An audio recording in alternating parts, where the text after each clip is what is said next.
Vamos a esperar que entren algunos más para hacer resumen y continuar.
Bueno, vamos a seguir con los que están.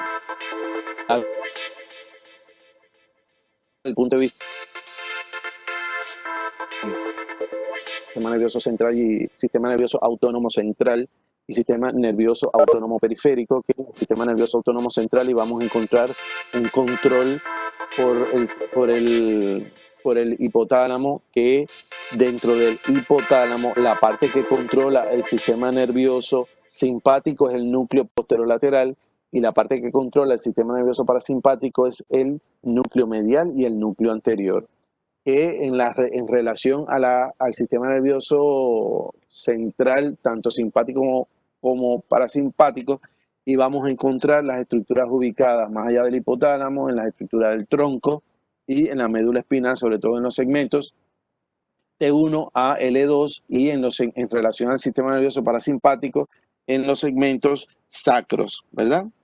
Entonces, habíamos visto las características generales de la periferia, habíamos dicho que el sistema nervioso autónomo periférico iba a estar constituido por dos cadenas, una preganglionar y una postganglionar, que las neuronas parasimpáticas preganglionares las íbamos a encontrar en los núcleos de los pares 3, 7, 9 y 10, que las neuronas simpáticas preganglionares iban a estar de T1 a L2, las neuronas parasimpáticas postganglionares las íbamos a encontrar en los ganglios murales, y habíamos dicho que esos ganglios son mixtos, que están ubicados en la proximidad de la pared visceral.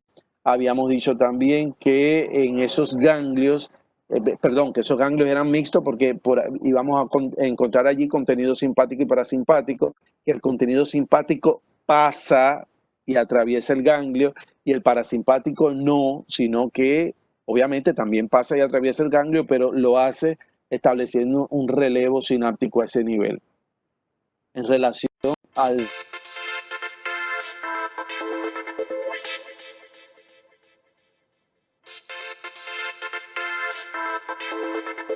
habíamos dicho que sus cédulas están en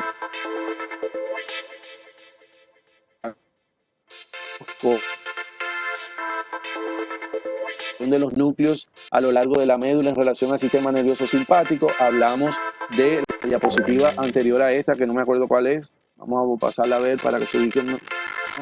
Esta, que nos decía que en el sistema nervioso simpático toracolumbar la primera neurona está en el hipotálamo, la segunda está en los segmentos medulares estudiados ya, específicamente en el núcleo medio lateral de esos segmentos, la tercera neurona en la cadena simpática, y habíamos dicho que ese sistema nervioso autónomo simpático toracolumbar iba a estar constituido fundamentalmente por dos tipos de fibras. Las fibras que tenemos aquí representadas como fibra comunicante blanca, que sería toda esta que sale desde la raíz ventral hasta el ganglio de la cadena simpática, y las fibras comunicantes grises, que serían estas que estamos viendo aquí, que son las que emergen del ganglio, que una vez que el impulso atraviesa los comunicantes blancos y entra al ganglio, tiene tres posibles recorridos.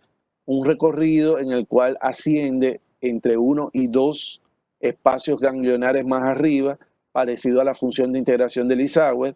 Otra opción de recorrido sería que el impulso salga directamente por el ganglio, al ganglio paravertebral que se encuentra inervando cerca a la víscera.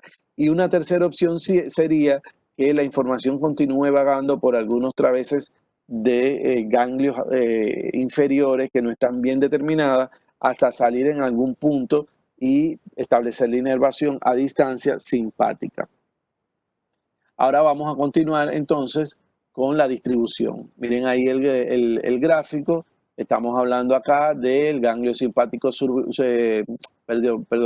el ganglio simpático superior, cervical superior, responsable de la dilatación de la pupila, de la inervación de las glándulas submaxilar, parótida y lagrimales.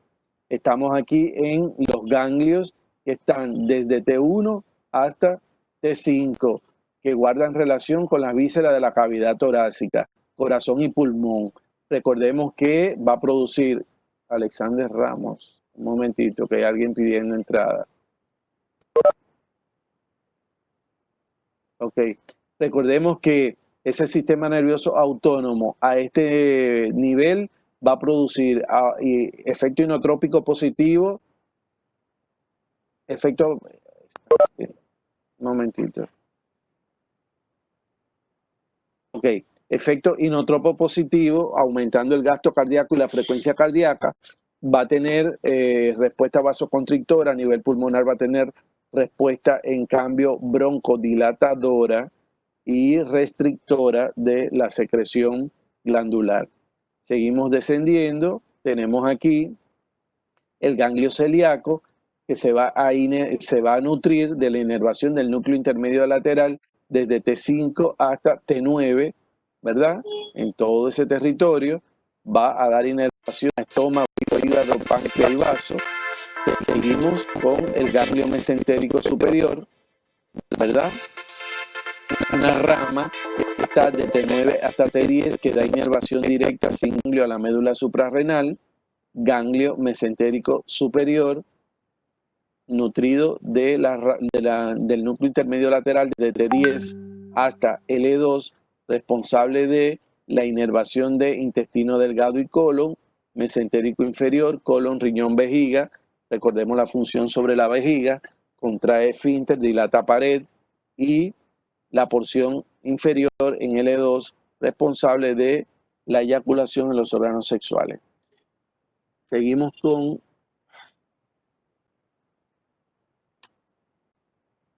más de lo mismo. La inervación de la cabeza y el cuello, ¿a través de qué? Del tercer par craneal, estímulos de la fibra simpática de los plexos pericarotidios, que provoca vasoconstricción, diaforesis, midriasis y contracción del músculo tarsal. Eso recuerda al síndrome de Horner, ¿verdad? Seguimos ahora con el simpático a nivel abdominal. Funciones simpáticas a nivel abdominal que nos va a aportar básicamente los mismos efectos que ya habíamos aprendido, ¿verdad? En el simpático abdominal se va a producir igual el proceso de vasoconstricción con restricción del aparato ganglionar. Nótese en la flecha cómo una vez que la información sale de los segmentos lumbares y se va a los ganglios de la cadena simpática, es condensada en nervios como el nervio esplácnico menor, que llegan a su ganglio mural. En este caso va a estar en la proximidad del aparato vascular aórtico, dando inervación al intestino delgado y al colon, que sería el ganglio mesentérico superior. Recordemos que este ganglio tiene características mixtas por lo mencionado anteriormente. Nos vamos ahora al sistema nervioso autónomo visceral, al componente motor parasimpático. Recordemos que el componente motor parasimpático va a tener una distribución doble, un origen que se encuentra a nivel del núcleo hipotalámico medial y anterior, y de ahí el resto lo vamos a encontrar en los núcleos de los pares 3, 7, 9 y 10. De este grupo de núcleos del tronco, el más importante es el del décimo, el nervio vago, que aporta la inervación parasimpática más grande que tiene el cuerpo, ampliamente distribuido por el tórax y el abdomen, tal y como podemos ver aquí. Se llama vago precisamente porque su recorrido es vago, es difuso, y tenemos ahí representadas las vísceras que le inerva. Además de eso, tenemos los segmentos desde el sacro 2 hasta el sacro 4 para la inervación del riñón, la vejiga y los órganos sexuales. Pregunto, ¿qué efecto tendrá el sistema nervioso parasimpático sobre los órganos sexuales? Si el sistema nervioso simpático fue responsable de la eyaculación, ¿qué efecto tendrá el parasimpático sobre los órganos sexuales? ¿Y por qué? Alguien que haga el razonamiento. Erección. Erección. ¿Por qué?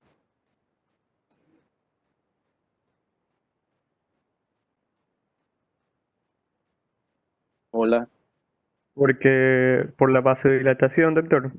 Esa es la actitud, la vasodilatación. Si el sistema simpático produce vasoconstricción, ya sabemos que en el punto opuesto está el parasimpático. Es el único que podría producir vasodilatación, y la vasodilatación necesariamente va a inundar los aparatos cavernosos tanto en la mujer como en el hombre, ¿verdad? ¿Cuáles son los aparatos cavernosos de la mujer?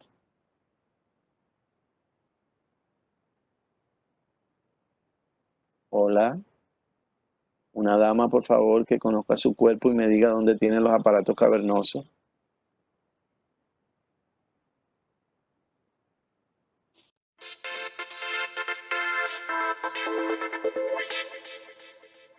No sería el clítoris, doctor. Wow. Claro que sí, sería interesante que una dama hubiera reconocido dónde tiene eso. Sí, definitivamente estamos hablando del clítoris, ¿verdad? Entonces la función vasodilatadora del parasimpático va a producir erección en ambos sexos, tanto en el masculino como el femenino. Avancemos entonces un poquito en relación a la estructura que estamos viendo ahorita, que sería la estructura parasimpática. ¿eh? Visión del conjunto del sistema nervioso parasimpático. Al hablar de la visión del conjunto del sistema nervioso parasimpático, empezaremos con los núcleos más relevantes. Tendríamos allí el accesorio del oculomotor, que sería el núcleo que tienen aquí a la vista, que es el núcleo de Edinger-Westphal. Ese núcleo aporta las fibras que hacen sinapsis en el ganglio ciliar, que es este ganglio que tenemos aquí. ¿Y qué efectos va a tener sobre el ganglio ciliar? Un efecto totalmente opuesto al sistema nervioso simpático. Aquí vamos a ver que se produce el proceso de acomodación y el esfínter de la pupila se contrae. ¿Estamos claros? Parasimpático dilata. ¿Por qué? Porque necesitamos que llegue mayor cantidad de luz para poder ver mejor el territorio. Es una respuesta ancestral de supervivencia. En cambio, el parasimpático, que no lo mencioné, ahora lo estoy recordando y voy a hacer un alto aquí. Habíamos abierto la descripción del sistema nervioso simpático diciendo que él era un sistema por excelencia despilfarrador, que gastaba, ¿verdad? Que estimulaba todos los procesos metabólicos. En este caso, del sistema nervioso parasimpático, estamos en lo contrario. Estamos en un sistema ahorrador por excelencia, ¿verdad? De forma general, él va a restringir el aporte sanguíneo a los órganos diana, como el cerebro, corazón y pulmón, y lo va a redistribuir, pero ¿a dónde? A las vísceras de la cavidad tóraco-abdominal. Por ejemplo, eso que ustedes conocen muy bien del semestre pasado, cuando hablaban de la marea alcalina. ¿Sí saben lo que es eso, verdad? La hiperglicemia postprandial, cuando usted se tiene una ingesta copiosa, posterior a esa ingesta copiosa entra en una especie de estado de relajación, puede tener un sueñito muy ligero, ¿verdad? Que se llama marea alcalina o hiperglicemia postprandial. Ese efecto es el resultado, más allá del golpe de carbohidrato y la hiperglicemia, es el resultado de un aumento del tono parasimpático, ¿verdad? El cuerpo necesita redistribuir mayor cantidad de grasa hacia el tubo digestivo para poder hacer la digestión.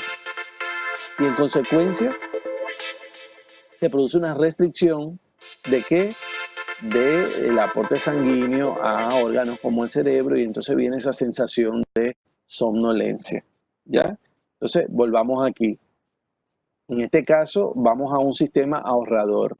Se va a producir una contracción de la pupila, del esfínter de la pupila. No necesitamos que entre tanta luz. Le sigue el núcleo salivatorio, relacionado directamente con el séptimo par y con dos ganglios, el submaxilar y el ganglio de Merkel. Ese núcleo salivatorio superior va a ser el responsable de hacer sinapsis con el séptimo par y el ganglio. Aquí tenemos Merkel y submandibular. ¿Qué va a hacer allí? Aportar inervación secretomotora a la glándula lagrimal y a la mucosa nasal. ¿Qué efecto tendría? Vasodilatador y estimulador de la secreción de lágrimas en la glándula lagrimal y de moco en las glándulas nasales. Además de eso, tendríamos, como dice aquí, la inervación por el submandibular o submaxilar de la glándula submaxilar y sublingual. El efecto, el mismo, ya lo conocemos. Vasodilatación y estimulación de la secreción a nivel de esas glándulas. Seguimos con el núcleo salivatorio inferior, que va a ser sinapsis o va a aportar inervación parasimpática al ganglio óptico. Tal y como estamos viendo allí, va a ser el responsable de la vasoconstricción de la glándula parótida y junto con la vasodilatación de la glándula parótida y junto con la vasodilatación de la glándula parótida del aumento de la secreción a ese nivel. Seguimos descendiendo. Núcleo motor del vago, décimo par craneal. Las fibras de ese núcleo están situadas de forma tal que garantizan una inervación eficaz de las vísceras del tórax y del abdomen, ¿verdad? Recordemos que a ese nivel el efecto va a seguir siendo el mismo. Vasodilatación y aumento de la secreción, ¿ya? En cambio, cuando entramos más en detalles, diremos que, por ejemplo, en el caso de lo que ya habíamos aprendido de la comparación del sistema nervioso simpático y parasimpático. En el caso de los pulmones y de los bronquios, el efecto parasimpático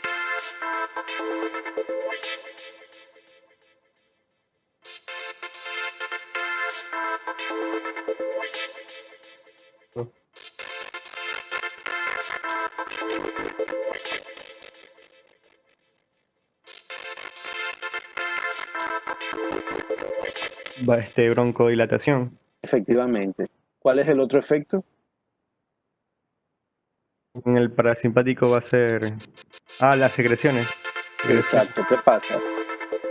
En el simpático iba a disminuirla. ¿Ya? En el parasimpático lo contrario. Sí, recuerden siempre, cuando estemos hablando del sistema nervioso simpático y parasimpático a nivel pulmonar, el mejor ejemplo con el cual ustedes van a vincular y que lo van a usar de por vida va a ser el asma bronquial. En el asma bronquial al paciente le falta el aire, pero no es solo porque hay una broncoconstricción, es porque hay broncoconstricción y aumento de la secreción de moco bronquial. y esos dos efectos solo los produce el sistema nervioso parasimpático. ¿Estamos claros? Seguimos bajando. A nivel del corazón, ¿qué efecto tiene el sistema nervioso parasimpático? Inotropo negativo. ¿Ya? Inotropo negativo. Recuerden que él va a llevarnos a la disminución de la frecuencia cardíaca y de la efectividad de la contractilidad miocárdica. La fracción de eyección del corazón, que es el volumen de sangre que se expele en una unidad de tiempo, cae cuando aumenta el tono parasimpático. No lo he dicho aquí, no lo hemos mencionado, pero de forma general, ¿qué efectos ustedes creen que puede tener el aumento del tono parasimpático en la corteza cerebral?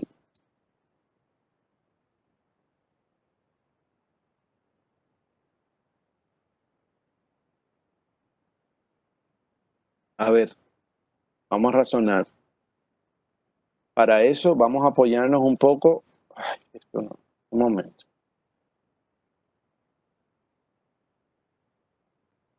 Para eso vamos a apoyarnos un poco en esa imagen. Si esa imagen corresponde a lo que estamos viendo en pantalla, que sería simpático, yo pregunto, ¿qué efecto tendría el aumento del tono parasimpático sobre la corteza, sobre la cognición?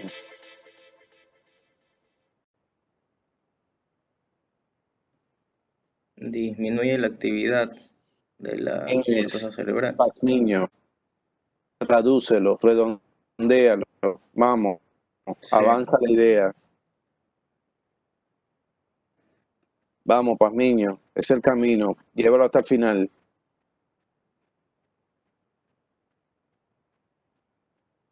Mm,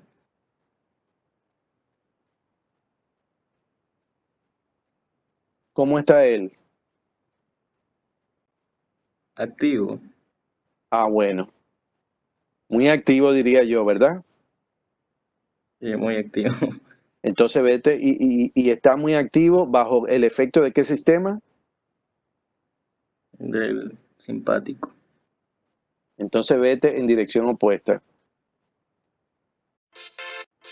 Dime, ¿qué pasaría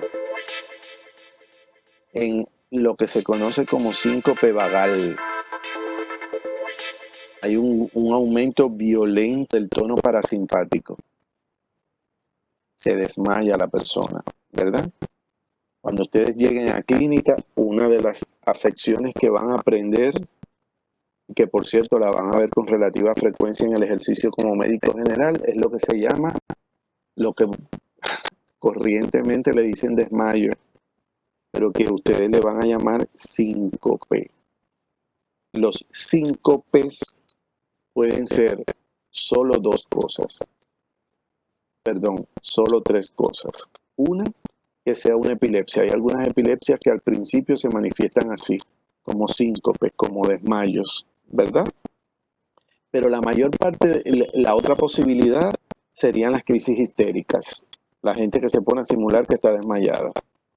Pero la mayor posibilidad de los síncopes, la mayor frecuencia, perdón, se debe a parasimpaticotonía. Estamos hablando de una persona que se desmayó por un aumento del tono vagal, ¿verdad? Si el vago se impone brusca y violentamente, entonces usted va a tener una persona con un desmayo. La conciencia se afecta transitoria y relativamente profundo, lo que se conoce como desmayo. Eso no viene ni en la literatura ni en las diapositivas y es un ejemplo del aumento del tono parasimpático. Vamos a seguir bajando. ¿Qué efecto tendría, perdón, el sistema parasimpático sobre el esófago?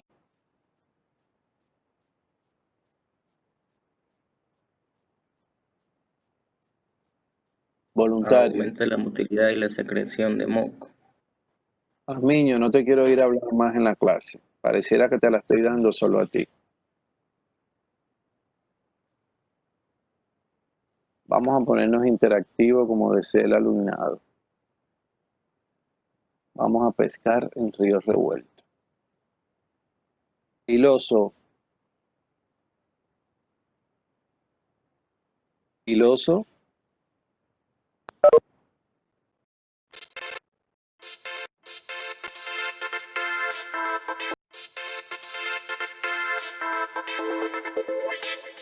Dígame, doctor. Filoso, pues. El sistema nervioso. Ahorita, porque vamos a seguir en clase. Habíamos hablado que en el simpático era que daba en el esófago las glándulas iban como que a estimular, pero también iba a ser como que vasoconstricción. Ya Sería dijimos que el esófago, dijimos que el simpático en el esófago iba a producir vasoconstricción, chévere. ¿Qué otro efecto va a tener en el esófago? Sí, en el esófago, el sistema nervioso simpático. Doctor, Ajá. no aumenta la motilidad. No aumento la motilidad. Repite despacio, Dayoso. Aumento de la motilidad. ¿Quién? El simpático. No, el parasimpático. Perfecto. Entonces los efectos los vamos a encontrar, como dice Dayorso, en dirección opuesta. En el esófago, el sistema nervioso parasimpático va a producir un aumento de la motilidad y un aumento de la secreción glandular a ese nivel. Una situación parecida es la que va a tener el sistema nervioso parasimpático sobre el estómago y el colon transverso. Aumento de la motilidad y aumento de la secreción. Vamos a seguir descendiendo. Núcleos autónomos de la sustancia gris intermedia, núcleo intermedio lateral en el segmento desde S2 hasta S4. ¿Qué efecto tienen sobre el colon descendente y el recto, los órganos sexuales y la vejiga? A ver, un voluntario, vamos a razonar. Segmento S2 a S4, sistema nervioso parasimpático. Efectos sobre la vejiga. Valeria Gamecho. Ilumínenos con su comentario. ¿Qué decía? El ¿Qué efecto escuchó? parasimpático en la vejiga. Ajá. Sí, exacto. Era la relajación de los esfínteres y la contracción de las paredes vesicales. Muy bien leído. ¿Por qué? Porque activa eso, porque en el simpático era lo contrario. Porque en el inhibía. simpático era lo contrario. Entonces ahora vamos a seguir razonando, Valeria. Necesito que me ilustres en un momento fisiológico lo que me acabas de decir. ¿En qué momento de la vida cotidiana sucede lo que tú acabas de mencionar?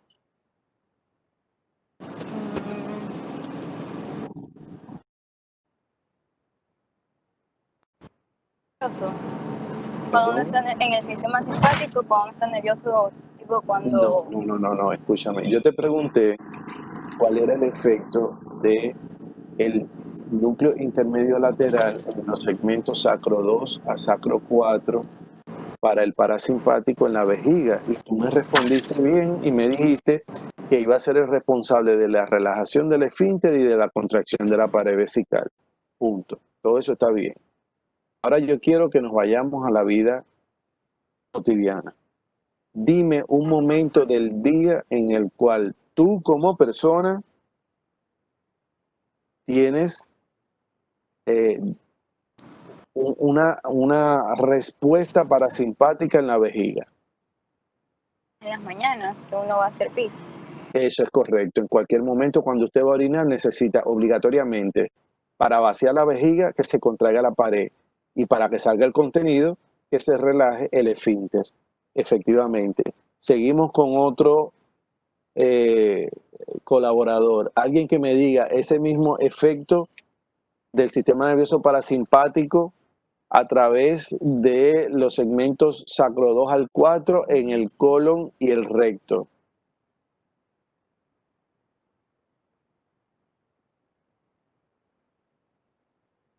Priscila Lapo.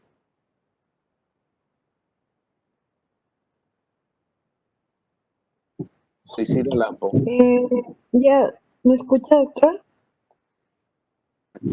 Los efectos del sistema nervioso parasimpático en los segmentos del núcleo intermedio lateral desde C2 a C4 en el colon y en el recto. Había una contracción ¿De qué? en lo que, a ver, aumentaría primero la motilidad, sería, Ujú. y respecto a la secreción, dijo en el, a ver, parasimpático, Ya, también en lo que es la secreción también aumentaría, chévere. Ahora cuéntame, aumentaría. ¿en qué momento del día te pasa eso? ¿Cómo se llama? Dame un ejemplo.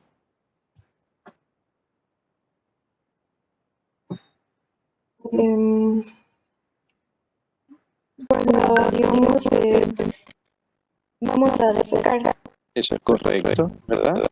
Cuando vamos a defecar, ¿verdad? Ok, vamos a seguir, vamos a avanzar en la clase.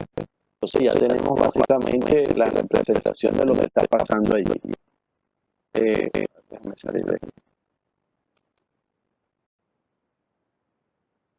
Ok, entonces aquí estamos viendo lo que ya habíamos mencionado. Recordar que la mayor cantidad de fibras parasimpáticas la encontramos en el interior de este par craneal, ¿verdad? Del 10º par craneal. Miren cómo él tiene un recorrido errático, ambiguo y va a tener un impacto sobre todas las vísceras de la cavidad abdominopélvica. Recordemos que como regla general, él va a producir vasodilatación, aumento de la secreción y el manejo a nivel esfinteriano en dirección totalmente opuesta de lo que hace con el simpático. Aquí va a relajar los esfínteres. ¿Estamos claros? Avancemos. Sistema nervioso autónomo, región sacra. ¿Qué efecto va a tener sobre los órganos sexuales? Habíamos dicho que el efecto de la erección por el encharcamiento de los sistemas cavernosos, ¿verdad? Como él produce vasodilatación, pues todas las estructuras irrigadas se dilatan y acumulan mayor cantidad de sangre. Vámonos al sistema nervioso mioentérico, o sistema o plexos de Auerbach.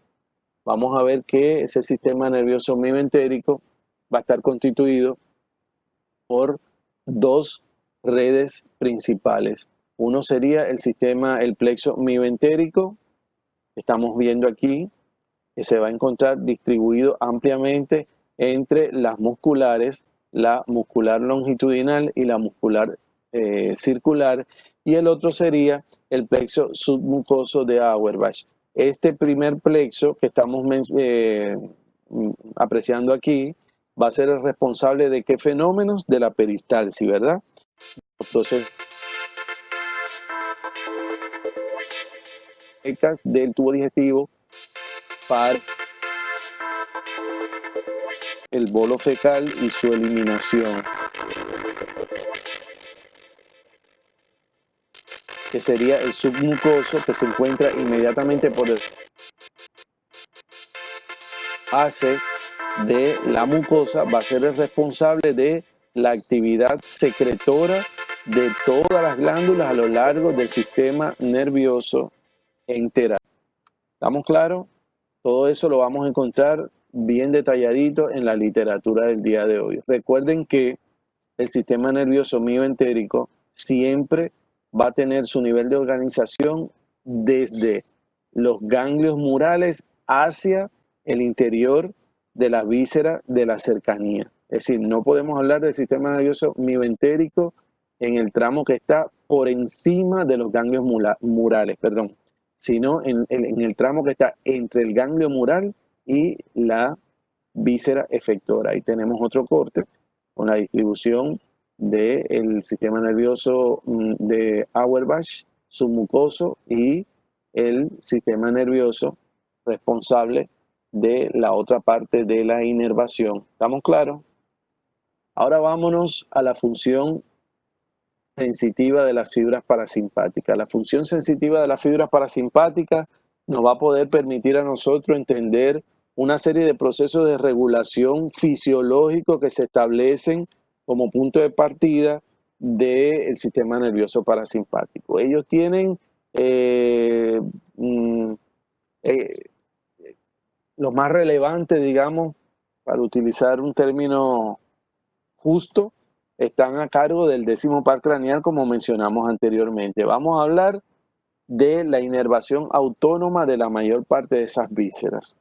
Bien, decir que, bueno, tal y como estamos viendo ahí, la mayor parte de la inervación que recibe el corazón es una inervación mixta, simpática y parasimpática, para regular los procesos de inotropismo y cronotropismo. Recuerden que el inotropismo es la frecuencia y el cronotropismo es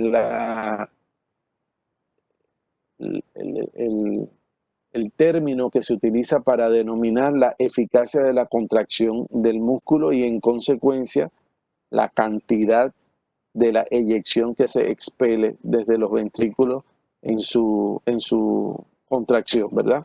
Que el componente parasimpático siempre va a estar a cargo del par craneal vagal, que siempre va a estar guiado por el ganglio estrellado, que va a llevar fibras mixtas al corazón. Una vez que vimos todo eso, vamos a entrar a los ejemplos más relevantes en relación a los reajustes cardiovasculares. Vamos a hablar del papel de los vasoreceptores en la regulación de la presión arterial. Los vasoreceptores, que los vamos a encontrar ¿en qué parte? A ver, ¿en cuántos lugares nosotros podemos encontrar vasoreceptores en el sistema nervioso, en el sistema cardiovascular? Un voluntario. ¿Vasoreceptores dónde vamos En a la encontrar? arteria, ¿En dónde más? ¿En qué arteria? en Ya, perfecto. En los grandes vasos, ¿verdad? Vamos a encontrar vasoreceptores. ¿Dónde más vamos a encontrar vasoreceptores? Perdón, en los grandes vasos arteriales vamos a encontrar vasoreceptores. ¿Dónde más vamos a encontrar vasoreceptores? No escucho. En los senos carotídeos. Chévere. En los senos carotídeos. Muy bien. ¿Qué más? Doctor, ¿no sería en la aurícula? Tronco ártico y en los vasos del cuello. ¿Cómo? Tronco ártico y en los vasos del cuello. Chévere, estamos en arteria. ¿Quién fue el que habló ahí junto con Gamecho? Yo, doctor. Yes, doctor. Diego. Diego Guerrero. Chévere. ¿Qué fue lo que dijiste, Diego? Que también había receptores, o sea, varios receptores en la aurícula. Chévere. Diego ha dado con parte de la respuesta que faltaba. Hay algo que me imagino que ustedes aprendieron con Ferretti. Estoy seguro que sí, porque los exámenes de Ferretti que les ha hecho a ustedes se los cargué yo a la plataforma y yo he leído las preguntas. Y estoy seguro que en algún momento Ferretti les ha dicho que los vasoreceptores no están ubicados solamente en los complejos arteriales. Los vasoreceptores también se encuentran ubicados en los grandes complejos venosos. Y los vasoreceptores de los grandes complejos venosos que inician en las aurículas van a ser los responsables de qué reflejo, muchachos.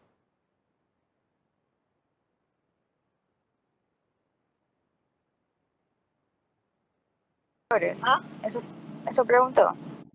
Era la disminución Perdón. de la presión arterial, los vasoreceptores.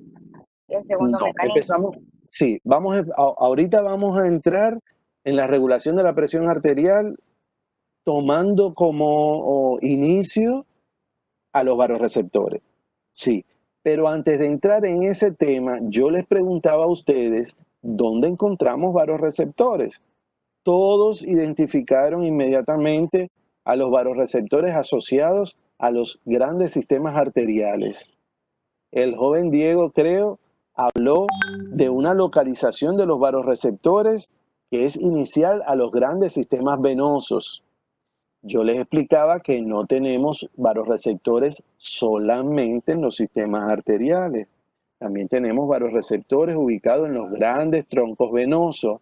Y mi pregunta era, Los varoreceptores de los troncos venosos, ¿a qué reflejo dan origen? La sístole y la diástole. No, El señores. de, La sístole y el la de diástole El de volumen. reflejo. Brainrich, Exactamente. ¿Quién habló ahí? Lapo. Marcos. Exactamente, Lapo, repítelo en voz alta. El reflejo de Brainrich, ¿no? Exactamente, el reflejo de Bainbridge. Ese reflejo se origina o se desencadena en varoreceptores que se encuentran en el sistema venoso. Denme un momento, por favor. Ya estoy con ustedes.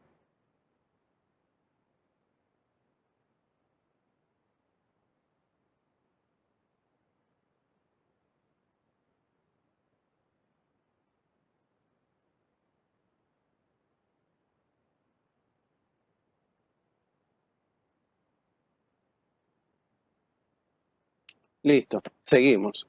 Entonces, vamos a hablar entonces de esos reflejos de control de la regulación arterial. Vamos a empezar con el estado homeostático, ¿verdad? La homeostasis, que es un estado que ustedes conocen muy bien, que es el equilibrio, ¿verdad?, entre el medio interno y el medio externo. Entonces tenemos homeostasis en múltiples sistemas.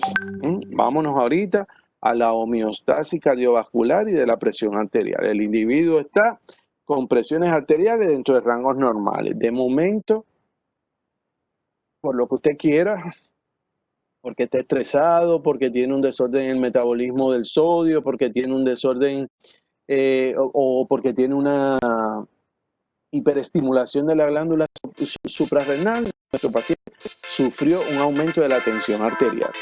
¿Qué pasó cuando aumentó la tensión arterial? Aquí vamos a entrar a hablar de una teoría que ustedes no han manejado aún en fisiología, y creo que no van a manejar tampoco en fisiología, pero que va a tener mucha aplicación cuando lleguen a clínica a hablar de procesos como, por ejemplo, la hipertensión endocranial o procesos como, por ejemplo, la hipertensión endocranial por lesiones expansivas neurológicas, ¿verdad? Y es el concepto contenido continente. ¿Qué pasa cuando sube la presión? Cuando sube la presión, por lo menos por estos mecanismos básicos que les explicamos a ustedes, objetivo del sílabo, y digo eso porque hay otros mecanismos que no son los que voy a explicar ahorita. Cuando sube la presión, se produce un desequilibrio en el trastorno contenido continente. El continente se estrecha y el contenido sigue siendo el mismo. En un ejemplo como ese, ¿quién sería el contenido, muchachos?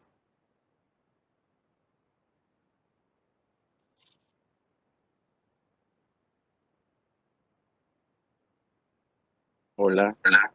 La sangre. La sangre es el contenido. ¿Y el continente? vascular. El sistema vascular, ¿verdad? Entonces, hay ejemplos en los cuales la presión arterial se va a desequilibrar por un aumento por una disminución del continente. Y hay otros ejemplos en los cuales en 5 minutos se termina esto y tenemos que pasar a la otra clase, ¿verdad? A conectarnos de nuevo. Y hay otros ejemplos en los cuales se desequilibra la presión porque disminuye el contenido. Mi pregunta es, un ejemplo en los cuales la presión caiga porque disminuyó el contenido.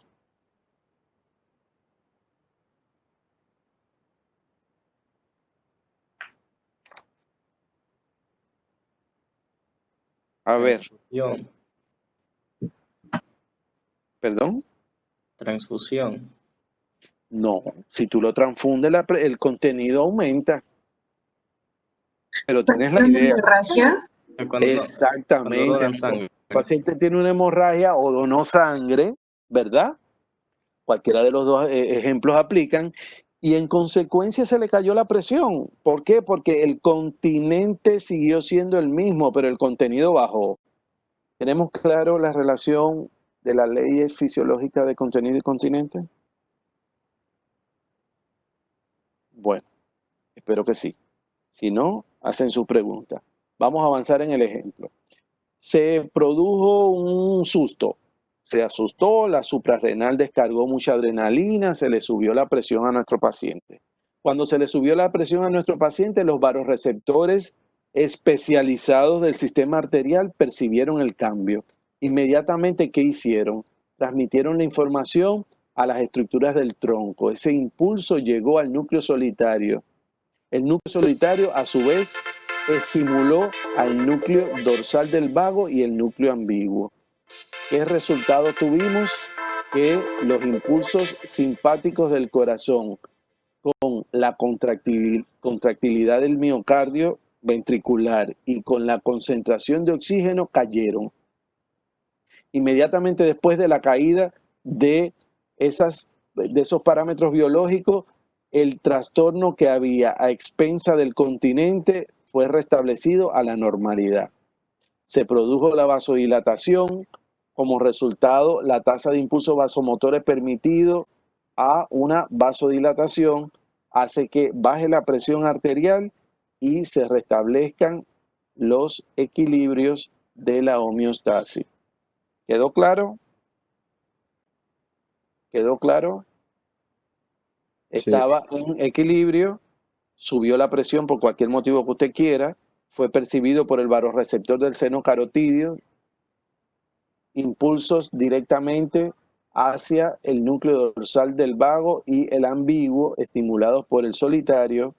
De ahí se estableció el reajuste. ¿Cómo? Aumentando el tono parasimpático. Se inhibe el simpático y se aumenta el parasimpático en consecuencia, disminuyendo el inotropo positivo, la concentración de oxígeno en sangre y el cronotropo positivo. Es decir, tendríamos un inotropo negativo, un cronotropo negativo y una caída de la presión de saturación de oxígeno. En consecuencia se restablece la presión arterial. ¿Por qué? Por los mecanismos de vasodilatación que genera el sistema nervioso parasimpático. Vámonos a la dirección contraria. Nuestro paciente sufrió un disparo o una lesión por arma blanca y le afectó, no sé, cualquier vaso importante y empezó a sangrar. El primer síntoma del shock va a ser la hipotensión, ¿verdad? El shock hipovolémico se manifiesta con frialdad, sudoración, obnubilación y dentro de los primeros síntomas va a estar la caída de la presión arterial. Inmediatamente va a ser percibido por el propio vasoreceptor del seno aórtico. Ese vasoreceptor va a enviar sus impulsos al centro cardiovascular de la formación reticular, que a su vez va a estimular las fibras reticuloespinales y los plexos cardiovasculares. Significa que va a haber una inminente estimulación por descarga adrenal del sistema nervioso simpático. Al haber una estimulación del sistema nervioso simpático por descarga adrenal, simple y sencillamente se va a producir un inotropo positivo, un cronotropo positivo y la presión de saturación de oxígeno va a subir. El resultado va a ser devolver el vaso sanguíneo a su diámetro normal, que estaba muy dilatado. En consecuencia, restablecer el mecanismo